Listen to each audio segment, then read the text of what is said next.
읽은 사무엘상 21장 1절에서 15절의 말씀을 가지고 그때 하나님은 어디 계셨나요? 그때 하나님은 어디 계셨나요? 라는 말씀의 제목으로 우리가 이 시간에 함께 은혜를 나누고자 합니다.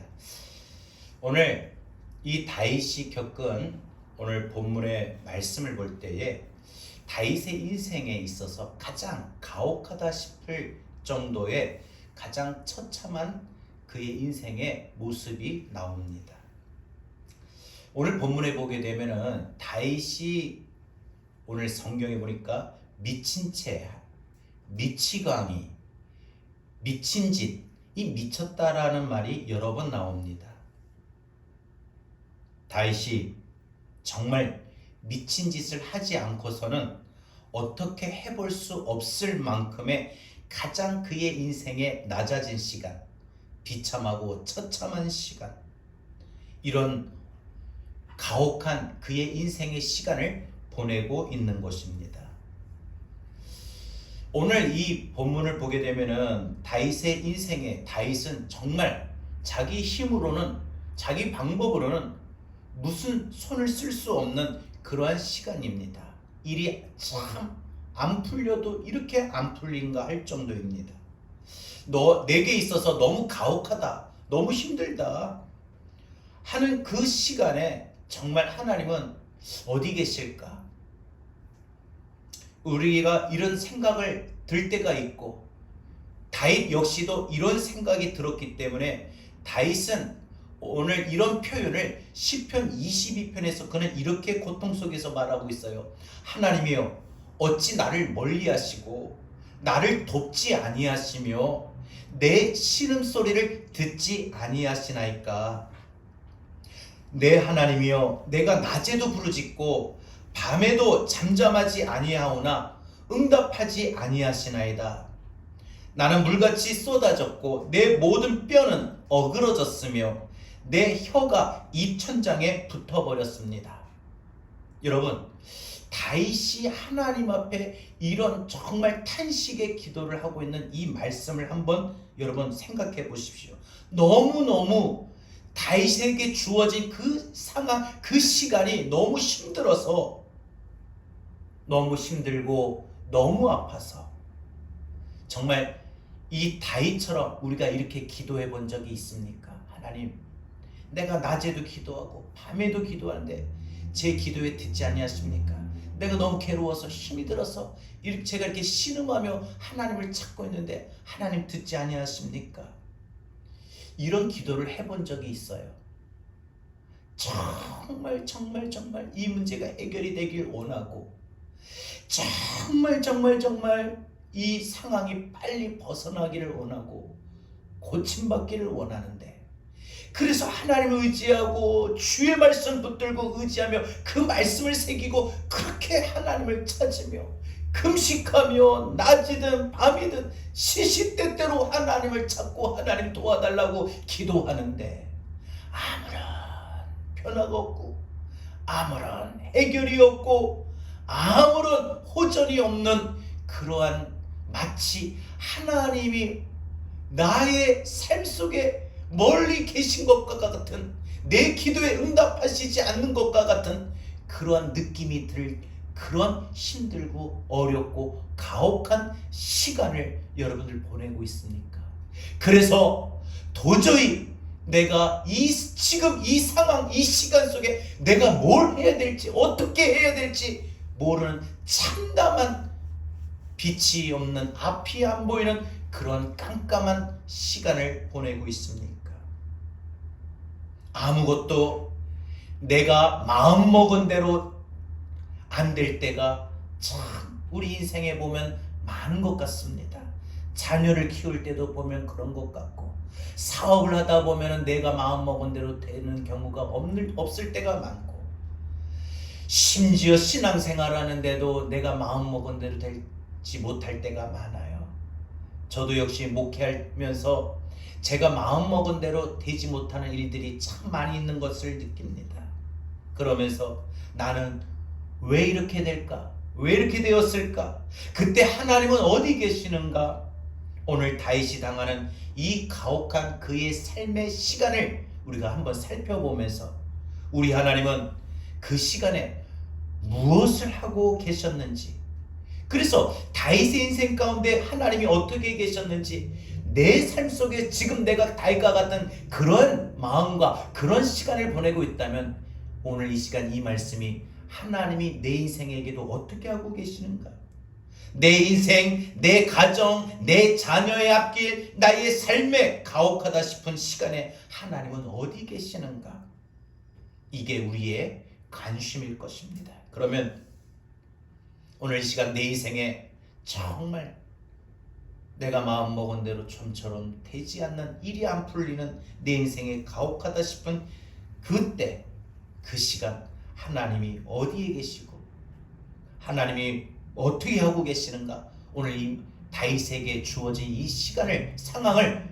한번 우리 삶 속에 한번 적용하면서 오늘 이 시간 많은 위로와 또 많은 깨달음을 얻고 돌아갈 수 있기를 바랍니다. 첫 번째로, 내 인생의 가혹한 시간에 우리 하나님도 안타까운 마음으로 지켜보고 계신다는 사실이에요.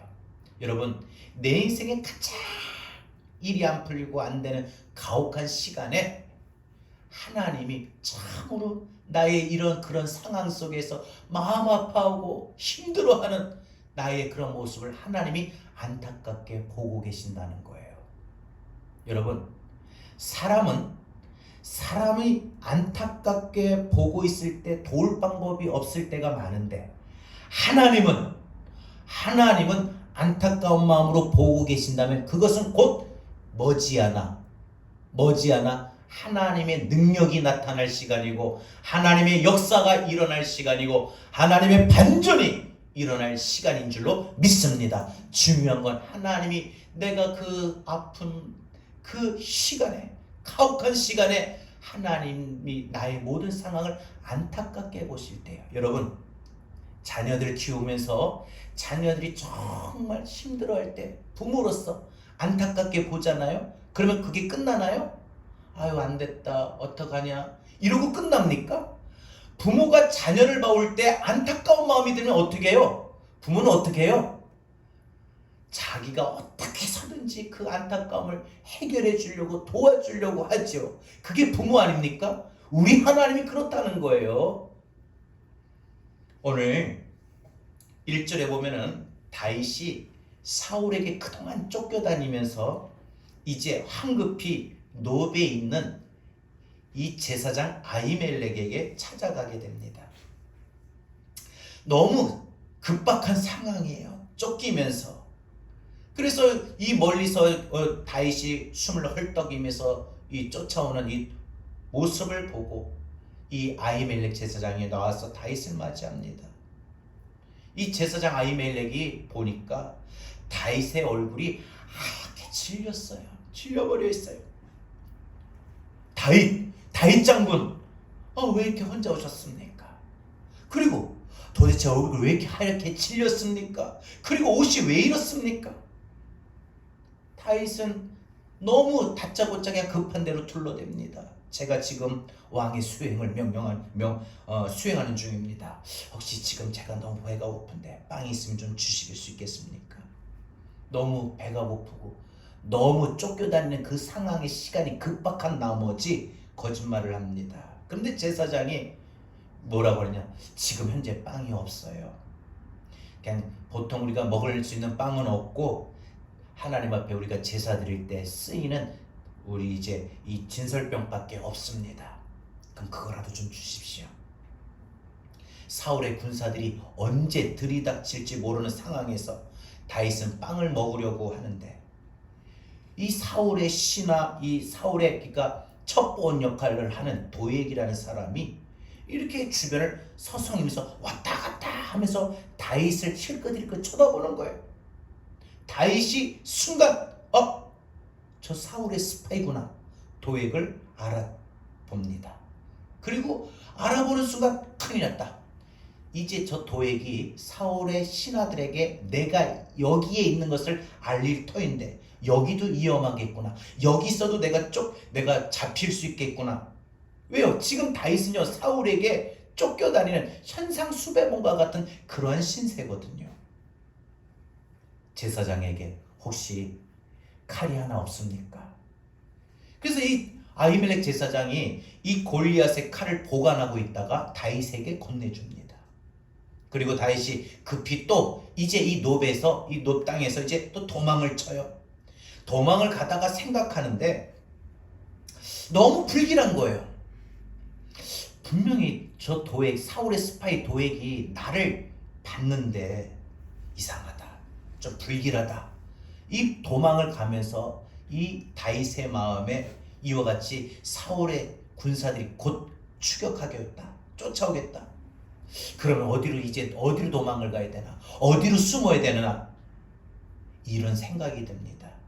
그래서 이 다윗이 사울의 추격하는 군사들을 피하려고 가는데 이제 갈 데가 없는 거예요. 얼마나 다급했는지 그만 자기도 모르게 피한다고 했던 것이, 도망간다고 하는 것이 어디로 가느냐? 블레셋 땅으로 들어가게 된 거예요. 여러분, 이 블레셋은요, 그야말로 다윗의 적진의 한복판으로 들어간 거예요. 완전히. 다윗이 블레셋 진영에 들어갈 때 블레셋의 모든 군사들과 장수들이 다윗을 알아보는 거예요. 그리고 막 여기저기서 수덕수덕입니다. 아니, 저 다윗 아니냐? 다윗이라면 누구예요? 블레셋 우리의 가장 용맹스러우고 위대한 우리 골리앗 장군을 죽인 원수가 아니냐? 그러니까 이 블레셋의 군사들이, 장수들이 아기스 왕에게, 블레셋 왕 아기스에게 보고를 하는 거예요. 폐하, 다윗이란 놈이 드디어 여기 지발로 찾아왔습니다. 제 발로 걸어 들어왔습니다. 우리 골리앗 장군을 죽인 저 원수놈입니다. 그래서 그때 이 골리앗 장군을 죽일 때 많은 사람들이 사울은 천천히요, 다윗은 만만이다 하고 노래를 하며 그렇게 다윗의 승리를 축하하지 않았습니까? 이 다윗이 이 군사들이 소곤소곤 되는 것에 또 이와 같이 가슴이 철렁거립니다. 아차, 내가 너무 급박하게 쫓겨가지고, 시간에 쫓기고 상황에 쫓기고, 그러다 보니까 내가 도망친다는 것이 잘못 들었구나. 왜 하필 또 블레셋 땅으로 들어왔는가? 이 양옆에는 이 아기스 왕의 신하와 장군들이 도열해 있고, 뒤에는 커다란 병사들이 막 창을 딱 겨우 맞추고 딱 지키고 있는 거예요. 야, 여기는 사울의 군사들의 추격을 받는 것보다 더 위험하구나. 완전히 한 적진의 복판에 내가 처하게 되었구나. 그래서 이 12절에 보니까 이 다윗이 지금 이 상황을 너무 두려워했다고 합니다. 이제 한치 앞을 볼 수 없는 그런 다윗의 정말 어려운 시간이었습니다. 가슴이 뜨끔하고 가슴이 철렁 내려앉는 시간. 야, 내가 이제 사울의 군사들로부터 쫓겨다니면서 피해 다니다가 내가 블레셋 진영으로 들어와가지고 이 블레셋 나라의 한복판에 들어와서 내가 이렇게 죽을 수 있겠구나, 끝장나는겠구나. 여러분, 여기까지 한번 우리가 생각해 봅시다. 지금 다윗에게 처한 이 상황, 이 환경, 이 시간들에 있어서 하나님이 무엇을 하고 계셨을까요? 만약에 여러분이 지금 다윗과 같은 이런 상황 속에 있다면, 그죠? 자녀를 양육하고 또 자녀의 진로 때문에 또 사업을 하면서 또 직장에서 사람들과의 관계 속에 혹은 또 새로운 직장을 얻으려고 할 때 재정적인 압박 속에서 재정적인 자금이 어느 정도까지 필요할 때, 또 우리 신앙의 믿음의 생활 속에서 많은 시련과 환란이 올 때, 또 우리 인생의 건강이 무너짐으로 인해서 수없이 지금 다윗이 처한 이런 긴박한 상황, 긴박한 시간을 우리도 보내고 있어요. 그래서 우리가 하나님의 도우심을 갈망하고 바라보고 소원하고, 그래서 하나님을 찾고 부르는데 좀처럼 하나님의 응답이, 하나님의 역사가 좀처럼 보이지 않는 그런 상황 속에 여러분들 놓여 있다면 하나님이 지금 내게 뭘 하고 계실까? 이런 생각이 들지 않겠습니까? 하나님이 지금 내게 이런 상황, 이런 환경, 이런 지금 시간 속에 하나님은 도대체 어디 계실까? 무엇을 하고 계실까? 내가 하나님의 자녀인데 하나님이 그토록 나를 보배롭고 존귀하게 여기셨고 나를 사랑한다고 하셨는데 나를 이렇게 어려운 시간에, 힘든 시간에 하나님이 나를 도와주시지 아니하시고 나를 이렇게 그냥 내버려 두시려고 하실까? 그냥 이렇게 나를 내버려만 두시려는 건가 하고 생각이 들 때가 있더라는 거죠. 다시 한번 말씀을 드릴게요. 십자가 위에서 우리 주님이, 그죠? 십자가에 달리셨을 때 주님이 이미 로마의 군사들에게 매맞을 거 다 맞았어요. 침뱉음을 당하고 모욕을 당하고 수치를 당하고 힘이 다 빠진 상태에서 이제 예수님이 십자가상에서 죽기 직전의 시간이에요. 주님이 울부짖으시죠. 엘리 엘리 라마 사박다니, 하나님 하나님 어찌하여 나를 버리셨나이까. 너무나도 고통스러워서, 너무나도 힘이 들어서 신음하시며 절규하시는 예수님, 그 시간에, 그 절규하는 그 시간에 하나님은 그때 뭘 하셨을까요? 정말 예수님을 포기하셨을까요? 예수님의 처절하게 울부짖고 신음하는 그 절규의 소리에 우리 하나님 뭐라고 계셨을까요? 정말 예수님 그 기도로 엘리 엘리 라마 사박다니 하시면 그 기도에 정말 하나님이 버리셨을까요? 그 시간 하나님이 예수님 십자가에서 구원하시지 않았습니다. 죽게 하셨습니다. 그런데 지금 제가 말하고 싶은 거는 우리 주님도 다윗도 우리 인생도 정말 가혹한 시간에 하나님의 심정은 너 그렇게 당하고 있니? 아유 나도 모르겠다. 그냥 네 알아서 해라. 이게 아니라는 겁니다. 우리 인생이 너무 힘들고 너무 어려워서 어쩔 줄 몰라 하는 그런 우리 인생의 가장 힘든 시간에 아유 나도 모르겠다. 네가 알아서 해라. 하시지 않는다는 겁니다. 우리 인생의 가장 가혹한 시간에, 가혹하게 당하는 그 시간에 우리 하나님 아버지도 똑같이 가혹한 심정을 겪고 계신다는 사실이에요. 제가 말씀을 드리는 게 그거예요. 말씀을 드리고 싶은 게 그거예요. 찢어질 것 같은 안타까운 마음으로 하나님이 우리의 삶의 시간에 동참하고 계신다는 거예요. 보고 계신다는 거예요. 적어도 우리 예수님의 가혹한 시간에 가졌던 똑같은 심정을, 다윗이 당하는 시간에 가졌던 똑같은 심정을 여러분과 제가 당하는 시간에도 그렇게 우리 하나님 아버지는 똑같은 마음을 갖고 계신다는 것을 여러분들 믿을 수 있길 바랍니다. 갓 태어난 아들이요, 어떻게 잘못돼가지고 태어나자마자 엄마 품이 아니라 인큐베이터에 들어간다든지, 안 그러면 중환자실에 들어가서 그 핏덩이가 온몸에 바늘을 찢고 바늘을 꽂고 수술을 받으면 그 태어난 아기의 그 인생이 얼마나 가혹하겠습니까? 그것을 바라보는 엄마의 마음은 얼마나 찢어지겠습니까? 그렇게 하다가 살아나는 경우도 있지만 결국 갓 태어난 아기를 품에 안아보지도 못하고 떠나보내는 경우도 있습니다. 그럴 때 우리는 자식을 땅에 묻는다고 하잖아요. 땅에 묻지 않고 참 가슴에 묻는다고 하잖아요. 우리가 그 시간에 다 알 수가 없습니다. 왜 이렇게 되는지 잘 모릅니다. 그러나 분명한 것은 다윗도 이런 가혹한 시간이 있었고, 이 시간에 우리 하나님도 다윗만큼, 예수님만큼, 우리만큼 하나님 아버지도 그 마음이 찢어지게 아프시고, 그래서 너무 안타까우셔서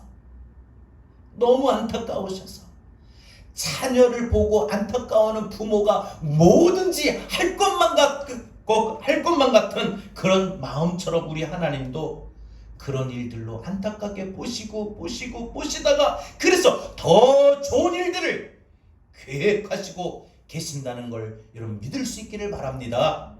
하나님이 지금 내 인생에 너무 가혹한 시간을 내가 보내고 있다면 하나님이 너무 힘들어서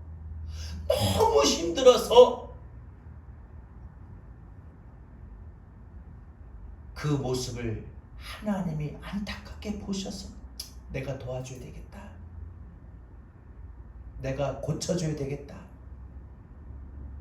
내가 이 교회 빈자리를 채워주고 나오다가 나오지 않는 사람들 마음을 열어서 그들을 주의 전으로 돌아오게 할 것이고, 많은 더 좋은 일꾼들을 보내야 되겠다,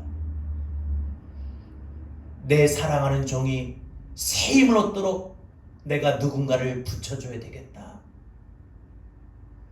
내가 사업을 할 때 그 사업이 잘 될 수 있도록 이제는 내가 길을 열어야 되겠다,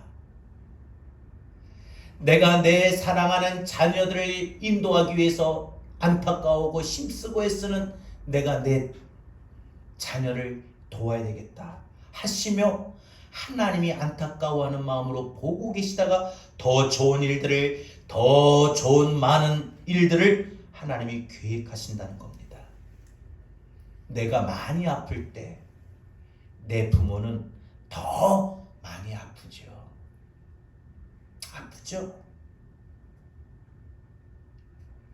이걸 알면 우리 하나님이 얼마나 아프실까, 그 마음이 얼마나 아프실까 알 수 있고, 그래서 그 마음이 너무나도 안타까워서 안타깝게 보시고 아프고 아파하시다가 하나님이 도와야 되겠다, 하나님 고쳐줘야 되겠다, 하나님이 내 사랑하는 아들 딸의 인생의 반전을 일으켜야 되겠다, 은혜를 줘야 되겠다, 부흥을 시켜야 되겠다 하시고 하나님이 역사해 주실 줄로 믿습니다. 마지막 두 번째로 생각해 봅시다. 내 인생의 가장 가혹한 시간에 하나님은 나와 가장 가까이 계신다는 사실이에요. 여러분, 지금 당장 하나님이 내가 인생의 우리 생각은요, 내가 지금 인생의 가장 가혹한 시간, 힘든 시간을 보내서 사업 때문에, 가정 때문에, 건강 때문에, 자녀 때문에, 믿음 때문에 너무 힘들어서 하나님 하고 부르짖고 찾고 금식하며 철야하며 하나님 막 매달리는데, 우리는 금방이라도 그렇게 하면은 하나님이 나를 도와주시고 고쳐주시고 내 자녀의 진로를 열어주시고 내 삶을 축복해 주시고 교회를 부흥시킬 것만 같아요. 그런데 그렇지 않을 때가 있더라는 거예요. 바로 첫 번째의 경우가 그랬고, 안타깝게 보시다가, 두 번째, 하나님은 내가 그 가장 인생의 가혹한 시간에도 멀리 계시지 아니하시고 나와 함께 하셔요. 나와 함께 하실 때 가장 가까이 계셔요. 누구보다도 가장 가까이 계셔요. 남편보다, 아내보다, 자식보다, 부모보다, 형제들보다, 옆에 있는 가장 믿을 만한 사람보다, 누구보다도 가장 내 옆에 가까이 계셔요. 너무 힘들어서 속상하고 마음이 아프고 그냥 생각만 나면 눈물밖에 안 나는 그 상황에 누구보다 하나님이 내 옆에 계셔요. 13절에 다윗이 뭐합니까? 이 다윗의 블레셋 진영의 적진 한가운데서 다윗이 미친 척하기 시작합니다. 순간 생각했을 거예요. 내가 어쩌다가 여기까지 들어와가지고 이 블레셋 한복판으로 들어왔던가, 너무 늦었잖아. 그러면서 어떻게 해서든지 빠져나가야 되겠다. 근데 방법이 뭐지? 순간 이제 시간만 되면 그 창을 이제 자신에게로 가눌 거고, 자신은 잡힐 것이고, 처형을 당하게 될 터인데 다윗이 순간순간 막 아주 급박한 상황 속에서 생각해 놓은 것이 내가 미친 척 해야 되겠다. 미친 짓을 하자. 이거 말고는 도저히 방법이 없었던 겁니다. 그래서 다윗이 미친 척을 해요. 어떻게 해요? 눈을 뒤집어 버려요. 눈을 뒤집어 버리고 입을 막 부축거리고 입에서 그냥 침을 흘려가지고 수염에 뚝뚝뚝뚝 떨어집니다. 그리고 대문마다 문마다 벽마다 손을 대고 막 긁어버려요.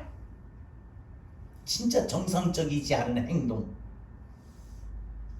그러니까 마치 이런 행동은 이방 사람들, 특히 이 갈멜산 대결에서 바알과 아세라 선자 850명과 엘리야가 대결했을 때처럼 막 방방 뛰면서 칼로 자기의 몸을 막 자위하면서 바알이야 응답했어 불내리소서 하는 것처럼 그런 이상한 미친 짓을 다윗이 하는 거예요. 우리가 살면서 우리도 이렇게까지 처참하게 우리 인생이 망가지는 일이 있다고 생각이 드십니까? 정말 다윗처럼 내가 미친 짓을 하지 않고서는 살아남을 수 없어요. 내가 정말 미치지 않고서 내가 살 수 없겠구나 하는 답답함이 있어요. 아주 그 답답함이 그냥 보통 답답함이 아니에요. 내가 정말 이러다가 미치겠구나, 죽겠구나 할 정도로. 여러분, 우리 인생 살면서 그러고 보면 참 살면 살수록 우리 인생이 간단하지가 않다라는 걸 느껴요. 목회를 해보면 해볼수록 그 시간이 흐르면 흐를수록 참 목회가 간단하지 않다는 걸 느껴요. 내가 마음먹은 대로 안 됩니다. 내가 마음먹은 대로 안 돼요. 자녀를 키울 때도 내가 마음먹은 대로 안 돼요. 사업을 해도 내가 마음먹은 대로 안 돼요. 내가 신앙생활하는 이 자체도 내가 마음먹은 대로 안 돼요. 왜 이렇게 내가 계획한 대로 안 되지? 아이고 참. 할 때가 많죠. 이거는 우리 인생을 잘 몰라서 그런 것 같아요. 인생이라고 하는 거는 그렇게 만만하지가 않잖아요. 다윗이 왜 이런 짓까지 합니까? 이런 미친 짓 아니고서는 살아날 방법이 없잖아요. 차라리 진짜 미쳐버리면 마음이라도 튀어나지.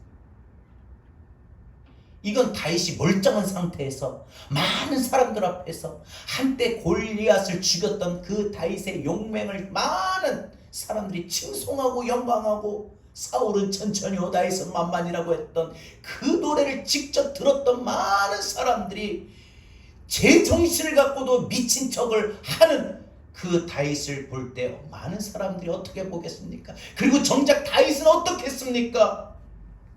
아기스 왕과 블레셋의 여러 나라 장수들과 부하들이 다윗을 보면서 저 돌았다, 미쳤다. 저는 이제 보니까 미쳐가지고 사울에게서 쫓겨난 거였네. 여봐라, 어디서 저런 미친놈을 데리고 왔느냐. 이 궁전에서 빨리 당장 쫓아내라. 그래서 다윗이 붙들려서 궁전 밖으로 쫓겨납니다. 궁전 밖으로 쫓기면서 소금 한 바가지도 뿌렸겠죠. 그런데 그 시간 가장 그 인생에 화려했던 시절이 있었는데 모든 화려했던 전성기 시절 다 까먹고 다 잊어버리고 완전히 인생의 밑바닥으로 떨어진 인생의 추락한 그 시간, 그래서 그 인생의 가장 비참한 시간, 체면이라고 하는 것은 완전히 구겨버려진 그 시간, 자존심이라고 하는 것은 완전히 종이종아리처럼 구겨져 버리는 그 시간, 다윗이 블레셋 진영에서 빠져나오면서 한 일이 뭔 줄 아세요? 오늘 본문에는 기록이 안 되었지만은 사무엘상 22장을 보면 다윗이 그냥 아둘람 굴로 피하였다라고 되어 있어요. 그런데 시편을 읽다 보면은요, 이 다윗이 블레셋 궁에서 쫓겨나오면서 다윗이 뭘 했느냐? 그때 아기스 왕의 궁전에서 쫓겨나오면서 다윗은요, 놀랍게도 찬송을 불렀다고 했어요. 그것도 두 편의 시편이 기록이 된 거예요. 이때 그게 하나가 시편 34편이고 하나가 시편 56편이라는 거예요. 시편 34편에 보면 제목 색인이 이렇게 돼 있어요. 아비멜렉 앞에서 미친 자다가 쫓겨나고 지은 시라고 했어요. 시편 34편 1절에 보면 내가 여호와를 항상 송축하며 그를 송축함이 내 입에서 계속하리로다. 정말 그 인생의 가혹하리라 만큼 일이 안 풀리는 그 시간인데 그 인생이 밑바닥으로 완전히 떨어지고 부도가 나고 완전히 모든 질병으로 그 건강이 완전히 끝장난 상태인데 완전히 가정을 바라보고 자녀를 보고 자신의 인생을 바라볼 때 좀처럼 길도 보이지 않냐고 소망도 보이지 않는 깜깜한 상황인데 그 시간에 다윗은 찬송을 불렀다는 거예요. 뭐라고요? 내가 여호와를 항상 송축하며 항상 송축하며 항상 송축하며 좋을 때나 건강할 때나 부흥할 때나 기쁠 때나 일이 잘 풀릴 때나 찬송했던 것이 아니라 항상 송축하며 내 입에 계속하리로다. 내 입에서 계속 찬송하겠다고 합니다. 내 입에서 계속 찬송하겠다고 합니다. 여러분 그 시간에 자존심이 먹칠당하고 그 얼굴이 화끈거릴 정도로 수치스럽고 부끄러운 그런 시간인데 다윗은 쫓겨나오면서 중얼거리면서 찬양을 합니다. 수염에 침을 흘리면서 벽을 팍팍팍팍 긁다가 쫓겨나면서 다윗이 하나님을 찬양하고 있어요. 시편 34편 6절엔 또 뭐라고 합니까? 이 공고한 자가 이렇게 공고한 자가 이렇게 힘들었던 자가 이렇게 아팠던 자가 이렇게 괴로웠던 자가 부르짖음에 여호와께서 들으시고 그 모든 환난에서 구원하셨도다. 나를 반드시 고쳐주실 겁니다. 나를 낫게 하실 겁니다. 나를 좋게 인도하실 겁니다. 내 길을 인도해 주실 겁니다. 내 사업을 열어주실 겁니다. 우리 교회를 부흥시킬 겁니다. 이런 확신의 믿음과 소망을 붙들고 다윗은 찬송하고 있다는 거예요. 여러분 시편 56편 3절에서 뭐라고 했습니까? 내가 두려워하는 날에는 주를 의지하리다. 내가 두려워하는 날에는 주를 의지하리다. 여러분 우리 인생의 믿음이란 건 바로 이때 필요한 거예요. 믿음의 힘은 믿음의 능력은 이때 가장 필요한 겁니다. 이때 빛을 발하는 거예요. 여러분 우리 인생 살면서 우리 인생의 우리 마음이나 우리 삶의 우리 모든 삶 속에 두려울 때가 얼마나 많아요. 재정적인 압박으로 사업이 좀처럼 열리지 못하는 것으로 인해서 자녀들의 학교를 교육하면서 교회의 부흥을 바라보면서 우리 마음에 압박을 당하고 두려울 때가 얼마나 많습니까? 그런데 내가 두려워하는 날에는 내가 마음이 두려울수록 힘들수록 불안할수록 아플수록 괴로울수록 답답할수록 깜깜할수록 더 주를 의지하겠다는 거예요. 주밖에 없습니다. 내겐 주밖에 없습니다. 내겐 이 방법밖에 없습니다. 그런 믿음의 고백을 하고 있잖아요. 너무 왜 이런 말을 합니까? 너무 두렵고 너무 힘들어서 그래요. 너무 아파서 그래요. 두려워 아니하리다. 이 말은 감정의 동요가 없다는 말이 아니에요. 왜 다윗이라고 왜 안 그렇겠습니까? 두려웠겠지요. 무서웠겠지요. 절망적이었겠죠. 자존심이고 얼마나 그 부끄러운 수치스러움. 여러분 차라리 미친 척하고 진짜 그냥 미쳐가지고 미친 척하는 괜찮아요. 마음 편해요. 그 사람들은. 죄송합니다. 누군지는 하여튼 대상은 없지만 그런데 제정신 가지고 미친 척 해가지고 많은 사람들로부터 그 부끄러움과 수치스러움을 당할 때 어떻겠습니까? 여러분 감정의 동요가 없다는 말이 아니에요. 두려워 아니하리다. 내가 너무 무섭고 절망적이고 너무 힘들지만 이 환난의 현장에서 이 고난의 시간에서 이 폭풍 같은 이 환경 속에서 내가 손을 펼쳐서 내가 손을 들어서 크고 강하신 하나님의 손을 붙잡겠노라. 하나님의 도우심을 내가 받겠노라. 갈망하는 의지의 고백 아닙니까? 다윗이 이 시편 34편을 아둘람굴로 도망하면서 내내 항상 찬송하겠습니다. 내 영혼이 은총 입어 충한지심 벗고 보니 늘 마음 여러가지 찬송을 불렀을 거예요.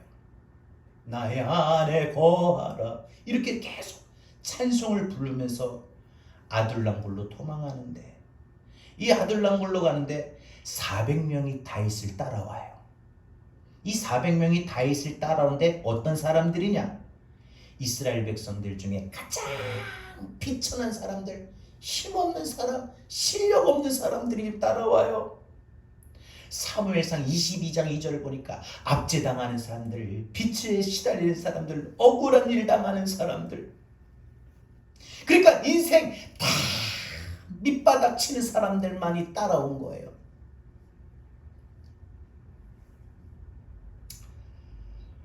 어느 목사님이 교회를 개척한 초기에 하나님 막 그렇게 개척을 초기하게 이제 여러분 열심히 하시죠 하는데 다 어떤 사람들이 오느냐? 다 사회에서 아무런 보장을 해주지 못하는 힘없는 사람들, 약한 사람들만 와요. 하나님 왜 이런 사람들만 보내주십니까? 근데 나중에 이 목사님이 나중에 돼서 말씀하시기를, 그때 그 멤버들이, 그 사람들이, 힘없던 연약했던 사람들이 지금 교회에 다 권사가 되고 장로가 돼가지고 교회를 섬기고 그 가정들이 복을 받고 자녀들이 복을 받고 하나님이 우리에게 놀라운 복을 주셨다고 훗날에 말씀을 하셨죠. 초창기에는 정말 이런 힘든 사람들이 모였으나 하나님이 그것을 통하여 부흥을 일으키셨는데, 이 아둘람굴로 다윗이 도망가면서 이 다윗을 쫓아왔던 이 400명이 보니까 이때 당시에는 모든 사회에서 가장 버림받은 사람들이었어요. 압제당하는 사람, 종살이하는 사람, 빚지는 사람들, 억울한 일 당한 사람, 인생 밑바닥 친 사람들. 그런데 다윗이요, 다윗만 괴로운 게 아니라 지금 이들도 자신들의 삶을 살겠노라고 이제 마지막 최후 결단으로, 마지막 보루로 아둘람굴로 오는 거예요. 피난처로 오는 거예요. 근데 이들에게도 역시 어떤 마음이냐? 자기 인생 이제 끝장이 나는 거예요. 그런 다윗이 이 400명 사람들에게 뭘 합니까? 찬송을 가르쳐요. 찬양을 가르쳐요. 내가 여호와를 항상 송축하며 내 입술로 주를 찬양하리다. 내 영혼이 여호와를 자랑하리니 비천한 자들이 듣고 기뻐하리로다. 이 고백처럼 이 사람들에게 찬양을 부르고, 이 사람들 앞에서 내가 여호와를 항상 송축하며 항상 송축하며 항상 송축하며 이 찬양을 부르는데, 이 사람들이 그 다윗의 찬양을 듣고 있다가 자신들이 이 억울한 일을 당했다고 찬송이 끊어졌던 것을 빗질고 쫓겨다니면서 힘들다고, 나는 왜 이런 삶을 살아야 되냐고 자신을 비관하면서 자신도 모르게 자신의 입속에서 찬양이 끊어졌던 것을, 나같이 이 사회에서 뭐라고 살 수 있는가, 나같이 무능하고 나같이 억울한 사람, 내가 살 자격이 있는가 하며 자신을 비관해서 그날 그 시로 찬송이 끊어졌던 사람들이 다윗이 내가 여호와를 항상 송축하며 이 찬양을 듣는데, 그 마음에 그동안 찬양을 끊어졌던 거, 놓았던 거, 잃어버렸던 거, 듣지 않았던 거, 이런 것이 깨달아지면서 그 마음에 감동이 되고 마음을 열어주시는 거예요. 그러니까 자신들이 다윗처럼 나도 이제 항상 찬송하겠습니다. 내가 힘 좋을 때나 안 좋을 때나, 건강할 때나 아플 때나, 일이 잘 풀리고 형통할 때나, 일이 막히고 안 될 때든, 어떤 때든 어떤 상황이든 항상 찬송하겠습니다. 이렇게 다윗의 그 믿음을 전수받고 고백받고 깨닫고 도전받고 은혜 받았다는 거예요. 이 가혹한 시간에 다윗이 하나님을 찬양하죠. 그러니까 하나님 뭘 하셔요? 다윗이 그 시간 그 순간 하나님을 찬양하니까 하나님 뭘 하셔요? 다윗의 찬양을 받으신 거죠. 다윗의 찬양을 받으시죠. 하나님과 다윗이 가장 찬양으로 영적 교통함을 나누고 있어요. 영적으로 가장 친밀하고 영적으로 가장 가까워진 시간이 있었어요. 가장 하나님과의 깊은 관계와 신뢰의 시간을 보내고 있어요. 여러분, 중요한 건 말씀드릴게요. 이게 믿음의 비밀이에요. 우리가 하나를 알고 하나를 놓치면 안 돼요. 하나를 알고 둘을 붙잡아야 돼요. 신앙생활하면 우리에게도 이런 인생의 가혹한 시간인데, 그 인생의 가혹한 시간 앞에서 내 기분에 따라, 상황에 따라, 감정에 따라, 내 꿈이 무너짐에 따라 다 놓아버리면 안 돼요. 더 붙들고 다윗처럼 더 찬송하고 더 하나님 바라볼 때, 하나님과의 그 시간이 가장 하나님과의 깊은 시간이에요. 아십니까? 내가 형통할 때, 평탄할 때, 기분 좋을 때, 건강할 때 하나님과 교통하는 것도 가까운 시간이지만, 그러나 그 시간보다도 내가 공고할 때, 일이 안 풀릴 때, 내 마음이 괴롭고 답답할 때, 내 인생의 진로가 길이 안 보이고 깜깜할 때, 억울할 때, 속이 상할 때, 너무 화가 나서 속이 상해서 힘들어서 눈물만 날 때, 그때 하나님을 찬송하고 하나님을 찾는다면, 하나님은 그 어떤 때보다도 더 가장 하나님이 함께 하신다는 사실 아십니까? 이게 믿음의 비밀이라는 거예요. 이게 믿음의 방법이라는 거예요.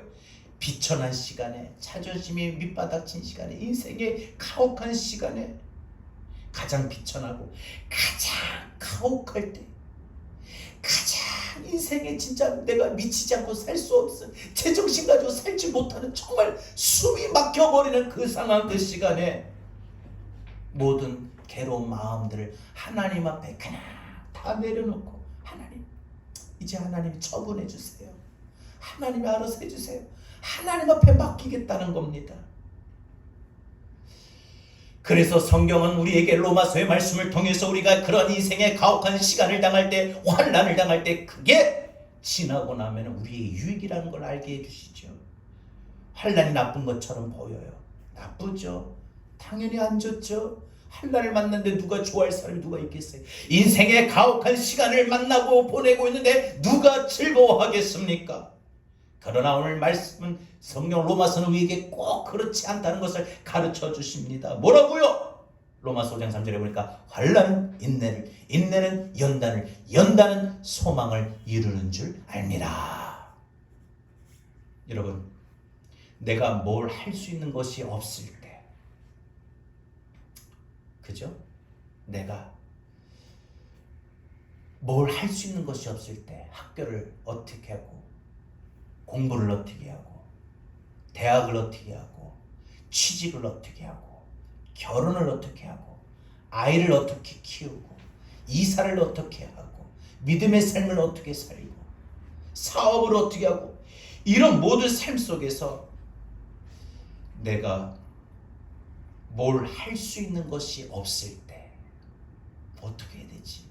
이걸 어떻게 해야 되지? 하나님이 이렇게 코스를 정하셨구나. 아, 나에게 이런 지금 가정을 주셨구나. 이런 길로 인도하셨구나. 생각하면 참 쉬워요. 왜 이 코스지? 왜 이 길일까? 제가 지난주에 말씀드렸던 것처럼 왜 이 길일까? 이건 안 됩니다. 그러면 하나님이 그렇게 정하신 것에 내가 반발하는 거예요. 하나님, 그건 아니에요. 정말 그건 내가 봐도 아무리 생각해도 그건 아니에요. 이 방법 아니잖아요. 꼭 이렇게 해야 되겠습니까? 이러면은 우리가 하나님의 섭리 뜻에, 인도하심에 반발하는 거예요. 하나님, 나도 좀 큰 교회도 가고 싶고 편하게 예수 믿고 싶은데 내가 제자교회 계속 다녀야 됩니까? 왜 이 길입니까? 그죠? 여러분, 하나님의 섭리와 하나님의 인도, 하나님의 주권적인 신앙에 반발하는 겁니다. 그냥 힘든 대로, 가혹한 시간대로, 앞이 안 보이면 안 보이는 대로 담담하게 기다리면 됩니다. 죽으면 죽고 살려주시면 살고, 여기가 끝이 라고 하시면 너 이제 여기밖에 안 된다, 이것까지다, 그럼 할 수 없죠. 예, 아멘. 내가 안 죽으려고 발버둥 친다고 사는 것도 아니고, 그죠? 내가 어떻게 해서든지 풀어보려고 발버둥 친다고 해서 풀리는 것도 아니고, 내가 뭘 해보겠다고 몸부림치도 안 될 때가 있잖아요. 그러니까 우리가 사무엘상을 보게 되면은 이해가 안 되는데, 그때 다윗이 지은 시를 시편 34편 56편을 함께 보면은 퍼즐 그림이 완성이 됩니다. 오늘 이 본문은요. 그래서 우리가 그렇구나 하고 끄덕여지게 돼요. 우리 인생에 대해서. 사무엘상을 볼 때는 다윗의 고난과 역경만 나옵니다. 그런데 시편을 보면은 그 고난과 역경을 지나가면서 계속 다윗의 입에서 찬양이 생산됩니다. 계속 흘러나와요. 계속. 가혹하다 싶은 시간에 가장 가까이 계시는 하나님을 다윗은 놓치지 않았다는 뜻이에요. 그래서 이 사무엘상과 이 시편을 보면 다윗의 일대기를 기록하는 건데, 이 시편은 더 다윗의 신앙을 조명하고 있습니다. 그래서 저는 이렇게 믿습니다. 고난은 반드시 찬양과 믿음이 생산되는 공장이다. 그래서 우리 인생에 가혹하다 싶은 그 시간, 일이 안 풀리는 시간, 비참한 시간, 그런 시간에 여러분 결국 그거는 나에게 그 순간은 안 될지 몰라도 그걸 통해서 찬양이 나오게끔 만들고, 그래서 그걸 통해서 내가 믿음이 더 순금과 같이, 정금과 같이 세워지는 시간이에요. 환난을 당할수록, 위급한 일을 계속될수록, 자기의 상황이 비참할수록 그 분량만큼 찬양이 많이 쏟아져 나오고, 찬양을 고백했던 다윗을 우리 배울 수 있기를 바랍니다.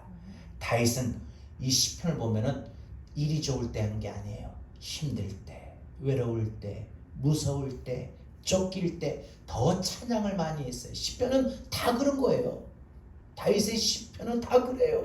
여러분, 그래서 제가 보니까, 그래서 그런 다윗의 신앙 믿음을 하나님은 그래서 진작에 아시고 보셨기 때문에 내 마음에 합한 자다, 이 사람이 내 마음에 합한 자다. 오늘 저와 여러분이 하나님 모시게 이 땅에서 믿음이 생활하는 모든 이 땅의 그리스도인들이 다 하나님 마음에 합한 자가 되려면, 좋을 때만 찬양하고 일이 풀릴 때만 찬양하고 기뻐서만 찬양하는 것이 아니라, 내 인생의 가장 가혹한 시간에 누구보다 찬양하고 누구보다 하나님 붙들고 바라볼 때 그 모습을 보시는 하나님이, 내 딸이, 내 아들이 가장 내 마음에 아파다, 아무도 기도하러 찾지 않는 주의 제단에 홀로 나와서 불 꺼진 마음의 마음의 문을 열고 하나님 앞에, 주님, 우리 교회를 다시 부흥시켜 주옵소서. 한국교회를 다시 코로나 앞에서 부흥시켜 주옵소서. 누군가가 기도하고 찬양하는 사람을 하나님이 보실 때에 너가 내 마음에 가장 합한 자다 하실 겁니다. 믿음은 그거예요. 믿음의 생활은 그거라는 거예요. 우리가 다윗의 믿음을 배울 수 있길 바랍니다. 내 인생의 가장 가혹한 시간에 찬양을 더하고 하나님을 더 바라고 갈망하고 하나님 붙드는 사람이 정말 하나님 마음에 합한 자입니다. 이 세상에 이것을 절대 이해하기가 힘듭니다. 이 방법은. 그러나 믿음의 방법은 이게 가능한 거고, 이걸 믿음의 사람이라고 말할 수가 있습니다. 내 인생 가장 가혹한 시간에 내 아버지 하나님과 가장 가까이 할 수 있는 방법을 배울 수 있기를 바랍니다. 이제 여러분 오늘 힘내셔서 여러분 인생의 가장 가혹한 시간에 하나님 더 가장 가까이 가셔서 누구보다 하나님 가까이 가서 하나님 붙들 수 있기를 바랍니다. 그 사람 하나님 마음에 합한 자라고 하십니다. 그 사람을 하나님이 이겨내게 하십니다. 그 사람을 하나님이 인정하여 주실 것입니다. 한 사람만 더 간증할게요. 브라질의 국가대표였던 유명한 축구선수 카카라는 선수가 있어요. 축구 좋아하는 사람이라면 다 아는 사람이죠. 이 카카가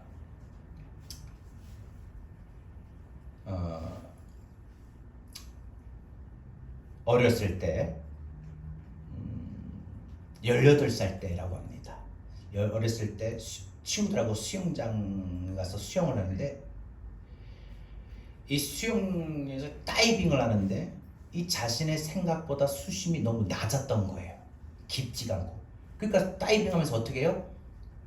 목이 부딪혔겠죠, 바닥으로. 그래서 이 머리를 부딪혀가지고 6번 경추를 크게 다치면서 하반신 마비의 위기에 빠졌어요. 그때 카카는 절망에 빠졌죠. 축구를 한참 해야 될 나이인데 18살이. 축구 선수 생명의 다리를 빼앗겨서 다시는 걸을 수 없다.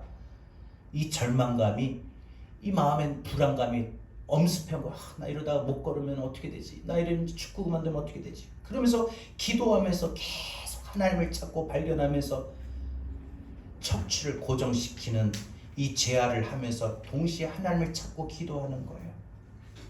그러기를 1년 후에 이 카카는 정말 기도와 재활 치료를 통해서 정말 기적과 같이 척추의 부상이 완치가 되었어요.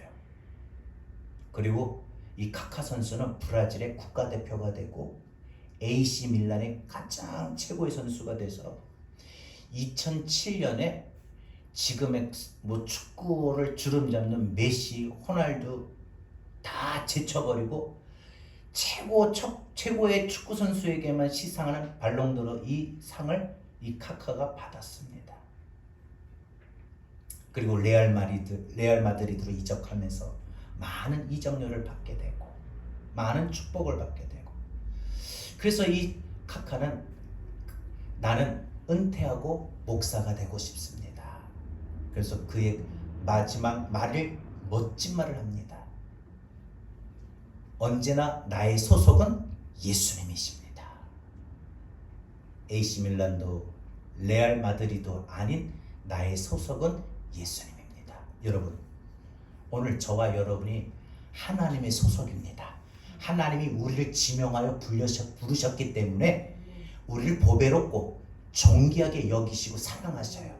내 인생의 가장 가혹한 시간을 나는 보내고 나는 밑바닥이 떨어지고 정말 내가 스스로 봐도 자존감이 떨어질 정도로 이게 뭔가 엉망이고 진창인 나의 삶의 인생에 내가 왜 이렇게 되었는가? 정말 하나님은 어디 계시는가? 이런 비관적인 것이 아니라 하나님이 나를 지명하여 불렀기 때문에 나를 보배롭고 존귀하게 여기시고 사랑하십니다. 그래서 우리 인생의 가혹한 시간에도 하나님은 누구보다도 안타까운 마음으로 보고 계시고 누구보다도 우리와 가까이 계십니다. 그 하나님의 그 하나님 안에 품 안에 거하는 저와 여러분 되기를 주의 이름으로 축복합니다. 나의 안에 거하라.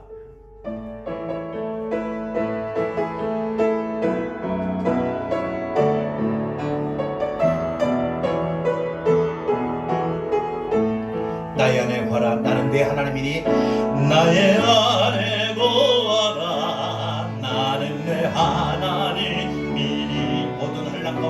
모든 환난 가운데 너를 지키는 자라. 아멘. 두려워하지 말라. 내가 널 도와주니 놀라지 말라. 내 손 잡아주리라. 내가 너를 지명하여 불렀나니 너는 내 것이. 하나님의 확신을 하나님의 응답을 들읍시다. 내 것이라. 너의 하나님이라. 내 하나님이라. 내가 너를 보배롭고 존귀하게 여기노라. 너를 사랑하는 내 여호와라. 우리 다시 한번 우리 믿음으로 고백합시다. 나의 안에 거하라. 나의 안에 거하라. 나는 내 하나님이니 모든 환난 가운데 너를 지키는 자라. 두려워하지 말라. 내가 널 도와주리니 놀라지 말라. 내 손 잡아주리라. 아멘 아멘. 내가 너를 지명하여 불렀나니 너는 내 것이라. 내 것이라.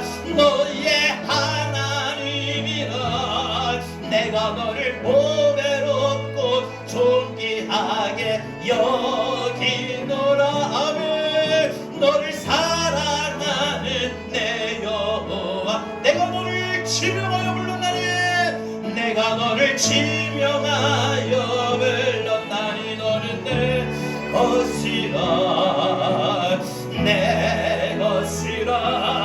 너의 하나님이라. 내가 너를 보배롭고 존귀하게 여기노라. 너를 사랑하는 내 여호와라. 우리다가 오늘 말씀 붙들고 함께 기도하기를 원합니다. 하나님, 우리가 이 땅에 살아간 동안에 우리 인생의 여러 가지 일들로 참 가혹한 시간과 가혹한 삶을 하나님 보내고 있습니다. 인생의 밑바닥에 떨어진 시간, 내 힘으로 방법으로 아무것도 할 수 없는 것 같은 그런 인생의 참담한 시간, 하나님, 그러나 그 시간 하나님이 어디 계셨습니까? 하나님이 누구보다도 안타까운 마음으로 나를 보고 계셨고 항상 하나님이 나를 붙들어 주시고 세워주시고 가장 누구보다도 내 옆에 계셨습니다. 하나님, 내 인생의 가장 힘들고 어렵고 가혹한 시간에 하나님이 항상 함께 계심을 믿고 하나님 안에 거하는 복된 삶을 살기로 합니다. 그리고 항상 내가 내 입술로 항상 주를 찬송하며 살겠습니다. 우리 다같이 오늘 주신 말씀을 들고 이 시간에 함께 믿음으로 기도하겠습니다. 사랑해 주님 감사합니다.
나의 안에 거하라. 나는 내 하나님이니 모든 환난 가운데 너를 지키는 자라. 두려워하지 말라. 내가 널 도와주리니 놀라지 말라. 내 손 잡아주리라. 내가 너를 지명하여 불렀나니 너는 내 것이라. 내 것이라. 너의 하나님. 내가 너를 보배롭고 존귀하게 여기노라. 너를 사랑하는 내 여호와라. 내가 너를 지명하여 불렀나니 너는 내 것이라. 내 것이라. 너의 하나님이라. 내가 너를 보배롭고 존귀하게 여기노라.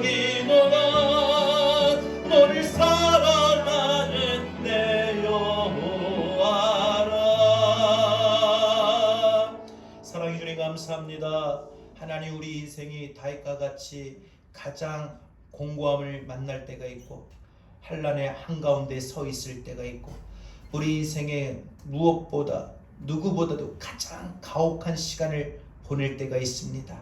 정말 그 상황 속에 그 순간 우리가 정말 미치지 않고선 살 수 없을 만큼 정말 힘들고 정말 어려운 시간에 하나님이 누구보다도 안타까운 마음으로 우리의 마음과 우리의 사정을 보고 계시고 그래서 우리에게 길을 열어주시는 하나님, 누구보다도 우리 옆에 항상 함께 거하셔서 우리를 보호하시고 지키시는 하나님 되심을 우리가 이 시간 말씀으로 깨달았사오니 이 말씀 붙들고 다시 우리가 한 주간의 삶의 현장으로 나갑니다. 아무리 이제는 우리 인생의 가혹한 시간을 보내고 공고한 시간을 보내도 우리가 반드시 이기며 나갈 수 있도록 우리를 인도하여 주시고 우리에게 굳센 강하고 담대한 믿음과 소망을 허락하여 주옵소서. 이제는 우리 주 예수 그리스도의 은혜와 하나님 아버지의 극진하신 사랑하심과 보혜사 성령님의 감화 감동 내주 교통하신 은혜가 지금도 인생의 가혹한 시간에 우리 상황을 지켜보고 계시고 누구보다 옆에 계셔서 나의 안에 거하라 말씀하시고 위로하시고 은혜 베풀어 주시는 하나님 바라보고 살겠노라 다짐하는 우리 사랑하는 모든 성도들 머리 위에 우리 교회와 한국교회 이 땅의 모든 그리스도인들 대한민국 이 나라 민족 전 세계 열방까지 위에 이제로부터 영원토록 함께 있을지어다. 아멘.